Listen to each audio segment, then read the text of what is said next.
Hello guys. तो आज से हम एक नए एनिमे सीरीज को शुरू करने जा रहे हैं जिसका नाम है डन। तो बिना किसी देरी के इसके पहले एपिसोड को शुरू करते हैं। तो एपिसोड के शुरुआत में हम मोमो नाम की एक लड़की को देखते हैं जो कि अपनी बॉयफ्रेंड से परेशान हो गई थी क्योंकि उसकी बॉयफ्रेंड एक नंबर का कंजूस था।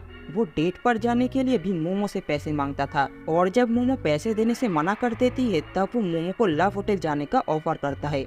हालांकि उसके पैसे भी वो मोमो से ही मांगता है। अब ये बात सुनकर मोमो गुस्से में उसे एक लात मार देती है, लेकिन मोमो उसके सामने बहुत कमजोर थी जिस वजह से वो लड़का मोमो को नीचे गिरा देता है और उससे ब्रेकअप करके वहाँ से चला जाता है। मोमो अब ये बात अपनी दोस्तों को बताती है जो कहती है कि अच्छा हुआ मोमो ने इस लड़के से ब्रेकअप कर लिया। वो लड़का एक नंबर का हरामी था। पता नहीं मोमो ने उस लड़के के अंदर क्या देखा था। इस पर मोमो बताती है कि वो लड़का उसके फेवरेट एक्टर केन ताकाकोरा के जैसा दिखता है और उसे हट्टे कट्टे मत टाइप के लड़के पसंद है। जिस पर उसकी फ्रेंड्स कहती है कि इस तरह के लड़के तो अब दिखना ही बंद हो गया है। मोमो अब काफी उदास हो जाती है और सोचती है कि कब उसे केन ताकाकोरा के जैसा एक लड़का मिलेगा। तभी उसकी नजर एक क्लास पड़ जाती है जहाँ सभी लड़के मिलकर एक चश्मिश लड़के को बुली कर रहे थे जो कि अपनी मैगजीन में ही घुसा हुआ था। ये देखकर मोमो को अच्छा नहीं लगता तो वो उस लड़के के बेंच पर जाके बैठ जाती है और बाकी लड़कों को घूरने लगती है जिससे सभी लड़के उसे बुली करना बंद कर देते हैं। मोमो वहाँ से उठकर क्लास से बाहर आ जाती है और सोचती है कि वो अपना गुस्सा किस पर निकाले। तभी वो लड़का मोमो के पास आता है। उसे लग रहा था कि मोमो उसे पसंद करती है, इसीलिए वो उसके पास आकर बैठी थी। इस पर मोमो कहती है कि उसे जरूर कुछ गलतफहमी हुई है। मोमो को उस पर कोई इंटरेस्ट नहीं है, लेकिन तभी वो लड़का मोमो को अपना मैगजीन दिखाने लगता है जिसमें लिखा था कि यूएफओ और एलियन सच में होते हैं और सरकार इस बारे में पब्लिक को कुछ नहीं बताती। हाल ही में यूएफओ को लेकर बहुत सारे सबूत भी मिले हैं। इस पर मोमो कहती है कि उसे नहीं लगता यूएफओ या एलियन जैसी कोई चीज होती है और ना ही उसे इस बारे में कुछ जानना है। लेकिन फिर भी वो लड़का मोमो के सामने एलियंस के बारे में बड़बड़ करने लगता है। अब ये सुनकर मोमो गुस्सा हो जाती है और उससे कहती है कि अपनी बकवास बंद करो, शायद इसी वजह से तुम्हारा कोई दोस्त नहीं है और ना ही कभी होगा। ये सुन उस लड़के को बहुत बुरा लगता है और उसके हाथ से वो मैगजीन नीचे गिर जाता है। मोमो को तुरंत ही एहसास होता है कि शायद उसने कुछ ज्यादा ही बोल दिया। फिर वो उसके मैगजीन को उठाते हुए उस लड़के से माफी मांगती है और कहती है कि उसे नहीं लगता एलियन सच में होते हैं, पर वो भूतों में बहुत ज्यादा विश्वास करती है। अब ये सुनकर वो लड़का हंसने लगता है और कहता है कि भूत जैसा कोई चीज नहीं होता, तुम पागल हो क्या। मोमो ये बात सुनकर उस लड़के के ऊपर भड़क जाती है। फिर वो दोनों एक दूसरे के साथ लड़ने लगते हैं। मोमो का कहना था कि भूत सच में होते हैं और एलियंस नहीं, वहीं उस लड़के का कहना था कि सिर्फ एलियंस ही असली होते हैं, भूत नहीं। अब उन दोनों को लड़ते हुए मोमो के फ्रेंड्स देख लेते हैं और उन्हें लगता है कि मोमो को अपना नया बॉयफ्रेंड मिल गया है। उन दोनों की जोड़ी भी कमाल की लग रही थी। इधर मोमो गुस्से में उस लड़की को चैलेंज करती है कि वो किसी भूतिया जगह पर जाकर दिखाए और अगर उसे वहाँ पर कोई भूत दिखाई देता है तो वो मोमो का नौकर बन जाएगा। जिस पर वो लड़का कहता है कि मोमो भी उसकी बताई हुई जगह पर जाकर दिखाए और अगर उसने वहाँ पर किसी एलियन को देख लिया तो मोमो को उसका नौकर बनना पड़ेगा। फिर वो दोनों एक दूसरे की शर्त को मान लेते हैं। अब रात के समय मोमो नाकी जनरल हॉस्पिटल पहुँच जाता है जो कि कई सालों से बंद पड़ा था। मोमो ने उस लड़के का नाम अपने फोन पर ओकारुन करके सेव किया था। ओकारुन कॉल पर मोमो को बताता है कि इस हॉस्पिटल में बहुत बार एलियंस को देखा गया है। अगर वो इसके छत पर जाएगी तो एलियंस उसे जरूर किडनैप कर लेंगे और उसके बॉडी के साथ एक्सपेरिमेंट करेंगे।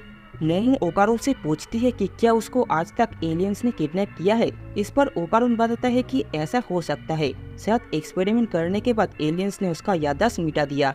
अब उसकी बातों से मोमो को पता चल जाता है कि ओकारुन ने आज तक एलियंस को नहीं देखा है। दूसरी तरफ ओकारुन भी मोमो की बताई हुई जगह पर पहुंच गया था जो कि एक पुराना टनल है। मोमो बताती है कि उसने ऑनलाइन से पता लगाया है कि ये टनल बहुत ही ज्यादा भूतिया है। ओकारुन मोमो को बताता है कि वो टनल के अंदर जाके ये साबित कर देगा कि भूत जैसा कोई चीज होता ही नहीं, लेकिन फिर भी टनल के अंदर जाने के लिए उसे डर लग रहा था, इसीलिए वो गाना गाते हुए अंदर जाता है। अब मोमो से बातें करते वक्त ओकारुन को पता चलता है कि मोमो ने भी आज तक भूत नहीं देखा है। फिर वो उस पर चिल्लाने लगता है कि जब उसने आज तक भूत देखा ही नहीं तो वो उस पर कैसे यकीन कर सकता है। इस पर मोमो बताती है कि उसकी दादी एक स्पिरिट मीडियम है, यानी कि वो आत्माओं से बात कर सकती है।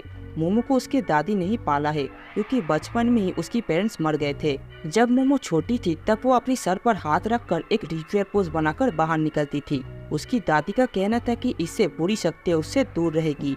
मोमो उस पोज को बनाकर स्कूल जाया करती थी, जिससे स्कूल के सभी लड़के उसका मजाक उड़ाया करते थे। बल्कि मोमो जिस लड़के को पसंद करती थी वो भी उसका मजाक उड़ाने लगता है, जिससे मोमो को बहुत बुरा लगता है। उसे अपनी दादी से नफरत हो जाती है और वो अपनी दादी को बुरा भला कह देती है, जिसके बाद कई दिनों तक उसकी अपनी दादी से बात भी नहीं होती। लेकिन बाद में मोमो को रियलाइज हुआ कि उसको इस बात से गुस्सा नहीं आया था कि उस लड़के ने मोमो का मजाक उड़ाया था, बल्कि वो तो इस बात से गुस्सा थी कि उस लड़के ने उसकी दादी का मजाक उड़ाया है। असल में मोमो अपनी दादी से बहुत प्यार करती है और उसे अपनी दादी पर पूरा भरोसा है, इसीलिए उसे इस बात पर भी यकीन है कि भूत होते हैं। अब वो ओकारून से पूछती है कि उसे क्यों लगता है कि एलियंस होते हैं। इस पर ओकारून उसे कुछ नहीं बताता। वो कहते हैं कि इसके पीछे कोई रीजन हो, ऐसा जरूरी तो नहीं।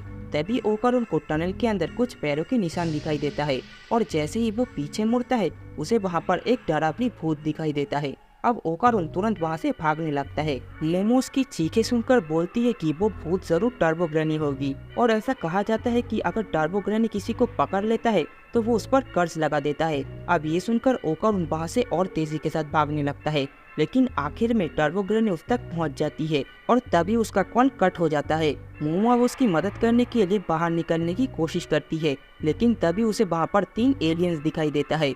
उन्हें देखकर मोमो दूसरी तरफ भागने की कोशिश करती है, लेकिन वो लोग तुरंत ही मोमो को पकड़कर उसके कपड़े फाड़ देते हैं। अब थोड़ी देर बाद जब मोमो को होश आता है तब वो देखती है कि उसकी हाथ पांव बंधे हुए हैं। एलियंस उसे बताते हैं कि वो लोग सर्पोयंस है, क्योंकि वो लोग सर्पो प्लेनेट से आए हैं। इनके स्पीसीज में सिर्फ मेल्स ही होते हैं और ये लोग क्लोन टेक्नोलॉजी की मदद से अपने जनसंख्या को बढ़ाते हैं। लेकिन अब ये लोग इंसानों के जैसे रिप्रोड्यूस करना चाहते हैं, इसीलिए वो लोग इंसानों का केला चुराने के लिए यहाँ पर आए हैं। अब ये लोग मोमो के साथ इंटरकोर्स करना चाहते हैं और फिर उसके ऑर्गन को एक्सपेरिमेंट के लिए निकाल लेंगे। मोमो ये सब सुनकर जोर जोर से चिल्लाने लगती है, लेकिन तभी वो लोग मोमो के ऊपर अपना साइकोकिनेसिस पावर का यूज करने लगते हैं, जिससे कि मोमो हिप्नोटाइज हो जाए और उनकी बात माने। लेकिन मोमो दिमागी रूप से काफी मजबूत थी, जिस वजह से उनकी पावर मोमो के ऊपर ज्यादा असर नहीं करता। वो लोग अब मोमो के ऊपर एक्सपेरिमेंट शुरू करने वाले थे, लेकिन तभी मोमो का मोबाइल बजने लगता है। एक एलियन जब उसकी मोबाइल को उठाता है तो उसके चेहरे पर एक जोरदार लात पड़ती है और फिर उसके मोबाइल के अंदर से एक भूत बाहर आ जाता है। ये भूत फिर उस एलियन को काट कर दूर फेंक देता है। असल में ये भूत और कोई नहीं बल्कि ओकारून है, जिसके ऊपर टर्बो ग्रैनी का कर्ज लग चुका है। ओकारून अपने पावर्स को ठीक से कंट्रोल नहीं कर पा रहा था, जिस वजह से ग्रैनी ने उसके ऊपर पूरी तरह से कंट्रोल कर लेती है। इधर दूसरी एलियन बोलता है कि मोबाइल में से टेलीपोर्ट करने का टेक्नोलॉजी तो हमारे पास भी नहीं है, तुम जो भी हो यहाँ से चले जाओ या फिर हमें अपना केला दे दो। एलियन अब अपनी पावर्स को यूज करके ओकारून पर हमला करने लगता है, लेकिन ओकारून इतना तेज था कि उस पर इन हमलों का कोई असर नहीं होता। फिर वो दूसरे एलियन को काट कर उसका ही केला निकाल लेता है। अब तीसरा एलियन अपनी पावर को यूज करके ओकारून को दूर फेंक देता है और कहता है कि हमने आज तक कभी भी किसी इंसान के ऊपर हमला नहीं किया है, तो अच्छा रहेगा कि तुम चुपचाप हमें अपना केला दे दो। इस पर ओकारून कहता है कि उन्हें जो भी चाहिए वो देने के लिए तैयार है। वो कितने टाइम से एलियंस को देखना चाहता था, क्योंकि उसके कभी कोई दोस्त नहीं बने। उसे लगता था कि एलियंस तो कम से कम उससे दोस्ती करेंगे, इसीलिए वो बचपन में आसमान की तरफ घूरता रहता था, ये सोचकर कि कोई एलियन उसके पास जरूर आएगा। लेकिन ऐसा कभी नहीं हुआ। ओकारून को हमेशा दूसरे बच्चे बुली करते हैं और उसके बारे में किसी को कोई फर्क नहीं पड़ता था। फिर मोमो उसकी हेल्प करने के लिए आगे आई, इसीलिए वो मोमो को कुछ नहीं होने देगा। एलियन उसके साथ जो चाहे वो कर सकता है, लेकिन मोमो को वो जाने दे। मोमो के लिए वो मॉन्स्टर बनने को भी तैयार है। अब इतना कह के टर्बो ग्रैनी का कर्ज फिर से उस पर हावी हो जाता है। ये देखकर मोमो भी चिल्लाने लगती है, इन्हें दिखा तो ओकारून कि तुम एक असली मर्द हो। अब वो एलियंस फिर से उस पर हमला करता है और इस बार ओकारून तुरंत ही हार मान लेता है। ये देखकर मोमो कहती है कि ये तो शुरू होने से पहले ही खत्म हो गया। एलियंस अब फिर से मोमो को हिप्नोटाइज करने लगते हैं।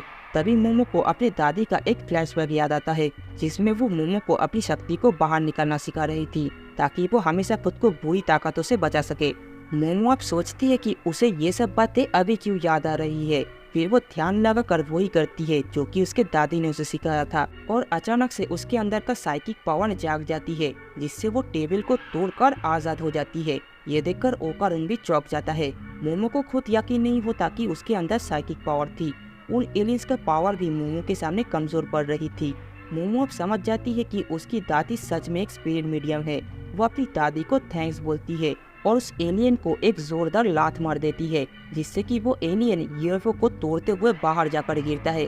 फिर वो यूएफओ नीचे गिरने लगता है।